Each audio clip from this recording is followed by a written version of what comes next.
Hello students. तो देखिए मैं आपको 3.3 करवा रहा था। अब इसका थर्ड का हम फोर्थ पार्ट करते हैं। जैसे the taxi charge in a city consist of a fix charge together with the charge for the distance covered.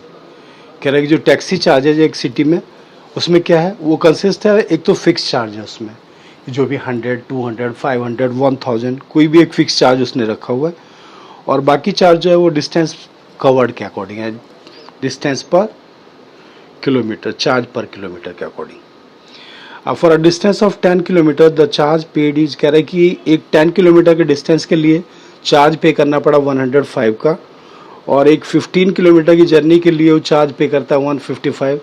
What are the fix charges and the charge per kilometre. कह रहा है कि fix charges और charge per kilometre आपको बताना है। How much does a person have to pay for travelling a distance of 25 kilometre, और साथ साथ एक पर्सन को कितना पे करना होता है ट्रैवल करने के लिए एक 25 किलोमीटर का डिस्टेंस। ये क्वेश्चन है आपका। अब आप सबसे पहले तो फिक्स चार्ज और चार्ज पर किलोमीटर ये दोनों आपको पता होने चाहिए, तो उसके लिए आप इनको लेट करते हैं। Let fix charges be rupees x. ये मैंने लेट किया बेटा, फिक्स चार्जेस को रुपीज एक्स लेट कर लिया। और चार्ज पर किलोमीटर दूसरी चीज़ है, चार्ज पर किलोमीटर कि 1 किलोमीटर का क्या चार्ज है, वो मैंने लेट कर लिया रुपीज वाई। अब 10 किलोमीटर का डिस्टेंस अगर कोई ट्रैवल करना चाहता है तो उसके लिए एक तो उसको फिक्स चार्ज देना होगा जो कि एक्स है, और क्योंकि 1 किलोमीटर का चार्ज पर किलोमीटर मीन्स कि 1 किलोमीटर का चार्ज रुपीज वाई है, तो 10 किलोमीटर है तो उसका चार्ज हो गया 10 वाई, और इसके लिए वो पे करता है 105। Equation first.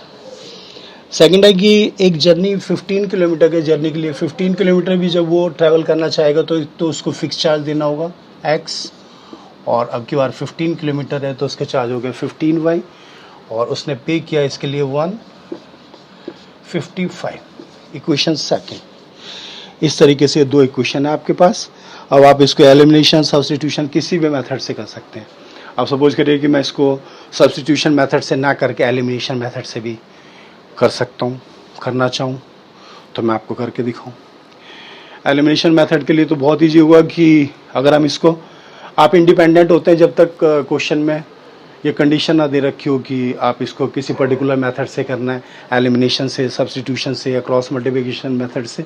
अगर ऐसा किसी पर्टिकुलर मेथड का नाम नहीं लिखा मीन्स कि आप इंडिपेंडेंट है, और फिर जिस भी मेथड को आप आसानी से कर सकते हैं, आपको अच्छा लगता है, या जिसमें आप अच्छा कर सकते हैं, आपको लगता है आप उस मेथड से कर सकते हैं उसको सिंप्लीफाई। तो सपोज करिए कि मैं इसको एलिमिनेशन मेथड से ही करना चाहता हूँ, तो उसके लिए मैंने देखा मुझे यहाँ पे दोनों में से किसी एक के कोफिशिएंट, दोनों वेरिएबल में से, variables are x and y, किसी एक के कोफिशिएंट को इक्वल करना होता है।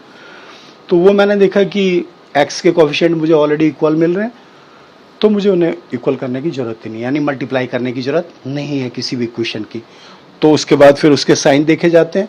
साइन आप देख रहे हैं सेम साइन है, ये भी पॉजिटिव है, ये भी पॉजिटिव है, सेम साइन हो तो हम माइनस करते हैं ताकि एक का साइन चेंज हो जाए और वो आपस में कट सके और किसी एक वेरिएबल की वैल्यू फाइंड हो सके। तो उसके लिए मैं इसको एलिमिनेशन मेथड से करता हूँ। तो on subtracting equation first from second, equation first from second. तो इसमें सब्ट्रैक्शन जब भी आप करते हैं तो फ्रॉम के बाद जो इक्वेशन लिखते हैं उसको पहले लिखते हैं आप। तो यहाँ पर फर्स्ट फ्रॉम सेकंड लिखा है आपने, तो सेकंड पहले आप लिखेंगे। x plus 15y is equals to 155, और इसमें से आप सब्ट्रैक्ट कर रहे हैं x plus 10y is equals to 105। Subtract कर रहे हैं तो नीचे जो टर्म्स आते हैं उनके साइन चेंज करते हैं आप। तो ये प्लस माइनस और ये प्लस है तो माइनस। अब ये प्लस एक्स और माइनस एक्स आपस में कैंसिल हो गए। 15y plus 15y minus 10y। अब इसके ये साइन नहीं, पुराना साइन नहीं, ये जो नए साइन आपको चेंज करने के बाद मिले वो देखना होता है आपको। तो 15y माइनस 10y तो प्लस 5y, क्योंकि 15y ग्रेटर है, और यहाँ 155 माइनस 105 तो आपका 50, क्योंकि 155 ग्रेटर था। उसके बाद y की वैल्यू फाइंड करनी है तो 50 अपॉन में 5 और 5 से आपने इसको डिवाइड किया तो 10। इस तरीके से आपको y की वैल्यू मिल गई और ये किसी भी क्वेश्चन में पुट करके किसी दूसरे वेरिएबल की यानी x की वैल्यू फाइंड की जा सकती है। तो जैसे मैं इसको अगर on substituting value of y in equation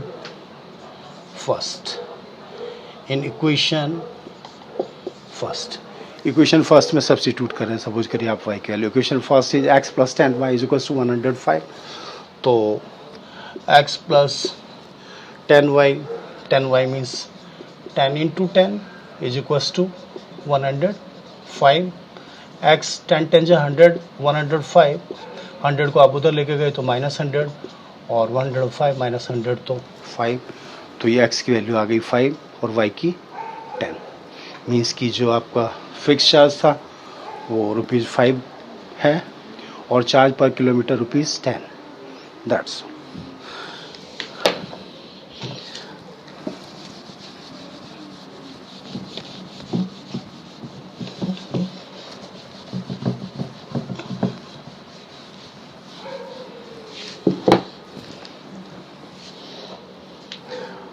अब मैं इसका 5th पार्ट करने जा रहा हूँ। देखिए, अ फ्रैक्शन बिकम्स 9/11। कह रहा है कि एक फ्रैक्शन 9/11 हो जाता है if 2 is added to both a numerator and denominator. अगर न्यूमरेटर और डिनोमिनेटर दोनों में 2 ऐड किया जाए। और if 3 is added to both the numerator and the denominator, कह रहा है कि अगर 3 ऐड करते हैं न्यूमरेटर और डिनोमिनेटर दोनों में तो ये यानी फ्रैक्शन 5/6 हो जाता है। Find the fraction. तो इसके लिए पहले आपको फ्रैक्शन चाहिए, तभी आप उसके न्यूमरेटर में या डिनोमिनेटर में जो भी चेंजेस ऐड या सब्ट्रैक्ट कुछ कर सकते हैं। तो उसके लिए आप सबसे पहले डिनोमिनेटर उसको फ्रैक्शन को लेट करते हैं।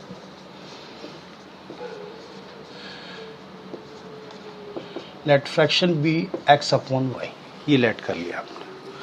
अब अकॉर्डिंग टू सम में इंस्ट्रक्शन है if 2 is added to both and the denominator. ये फ्रैक्शन है x/y, ऊपर न्यूमरेटर नीचे डिनोमिनेटर। कह रहा है if 2 is added to both the numerator and denominator means कि x प्लस 2 अपॉन में y अपॉन 2। तो ये कह रहा है फ्रैक्शन कितना हो जाता है 9/11। उसके बाद जब भी आपके पास दोनों तरफ फ्रैक्शन है इक्वल का साइन आता है, आप क्रॉस मल्टीप्लाई 11 से तो मल्टीप्लाई करते हैं x प्लस 2 की और 9 से मल्टीप्लाई करते हैं y प्लस 2 की। तो 11 के अंदर मल्टीप्लाई किया आपने 11x, 11 2 जा 22, 9y प्लस 9 2 जा 18।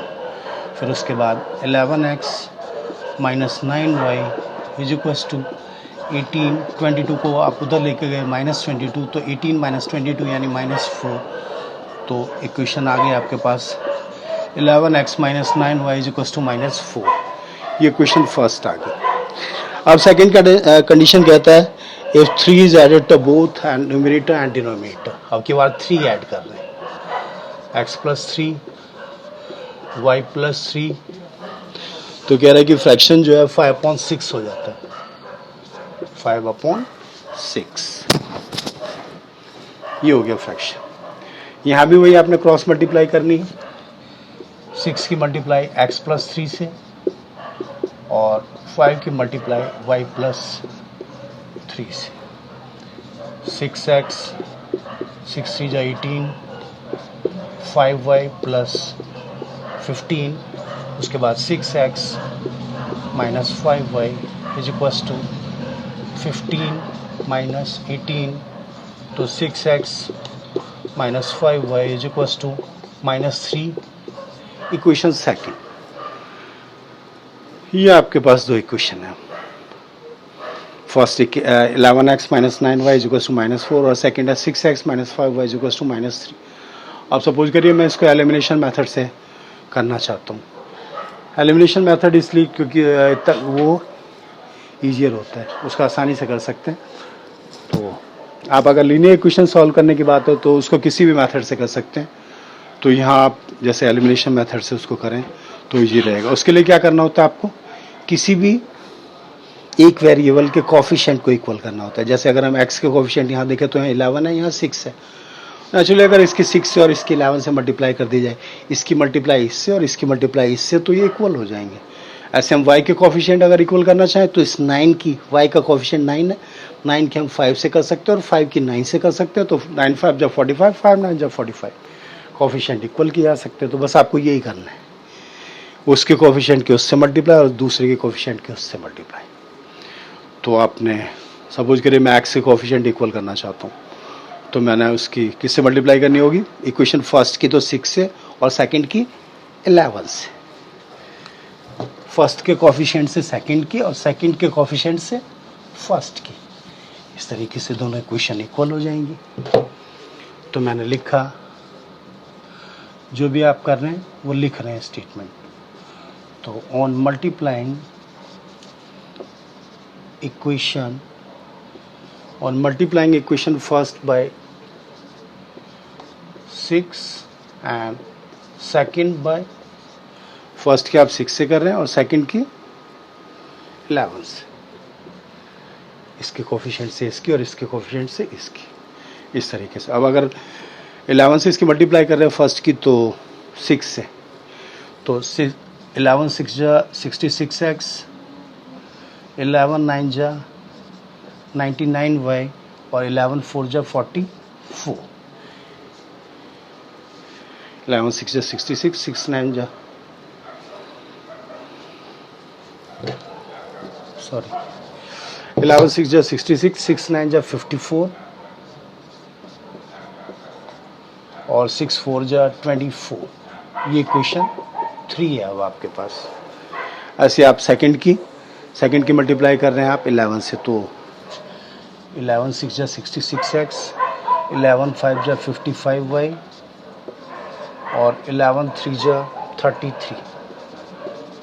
ये क्वेश्चन 4 है आपके पास। आपने x के कोफिशिएंट इक्वल किए और उनके सेम साइन है, तो आप उसके लिए सब्ट्रैक्ट करेंगे, सेम साइन है तो on subtracting equation third from fourth, third आपका फोर्थ है 66x minus 55y is equals to minus 33 और फोर्थ है थर्ड है 66x minus 54y is equals to minus 24। इस तरीके से फ्रॉम के बाद फोर्थ है, आपने फोर्थ को पहले लिखा फिर थर्ड को उसमें से माइनस कर रहे हैं। इनके साइन चेंज होते हैं, प्लस है तो माइनस, माइनस है तो प्लस और ये माइनस है तो प्लस। नीचे जो टर्म्स आ रहे हैं उनके साइन देखने, प्लस है तो माइनस, माइनस है तो प्लस और माइनस है तो प्लस। ऐसे ये तो आपस में कैंसिल हो गए प्लस माइनस के। माइनस 55y प्लस 54y, ये माइनस 55 प्लस 54 मीन्स कि -1, तो -1 नहीं लिखते तो हम -y लिखेंगे यहाँ पर, और उसके बाद -33 प्लस 24, तो -33 ग्रेटर है इसलिए -9, माइनस से माइनस कैंसिल, y की वैल्यू 9 आ गई। y की वैल्यू 9 आएगी किसी इक्वेशन में पुट करके, उसके बाद हम इसको सिंप्लीफाई कर सकते हैं। अब सपोज करिए मैं equation on substituting value of y in equation first, equation first आपका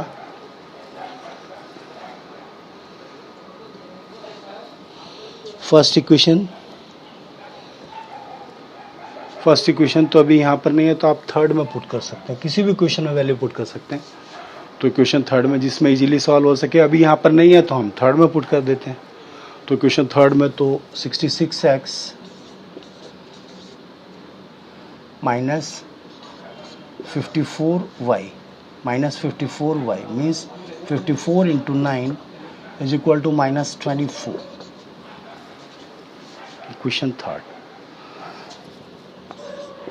66x माइनस 24, दोनों के मल्टीप्लाई के 9 4 जा 36, 9 4 जा 36, 3 कैरी, 9 5 जा 45, 3 48, 486। तो 66x is equals two plus का आ जाएगा 486 माइनस 24, 6 माइनस 4 किया 2, 8 माइनस 2 किया 6, 462 प्लस का, क्योंकि आपका प्लस का 486 ग्रेटर है। उसके बाद आप x की वैल्यू फाइंड करना चाहते हैं तो 462 अपॉन 66 और काट सकते हैं इसको, और 11 6 66, 11 4 44, 2 11 2 22, 6 7 42। तो इस तरीके से x की वैल्यू आ गई आपकी 7। That's all. तो इस तरीके आपका फ्रैक्शन हो गया। फ्रैक्शन x अपॉन y लिया था आपने, तो x की वैल्यू आपके पास 7 है और y की वैल्यू आ गई थी 9। तो फ्रैक्शन हो गया आपका 7/9। That's all.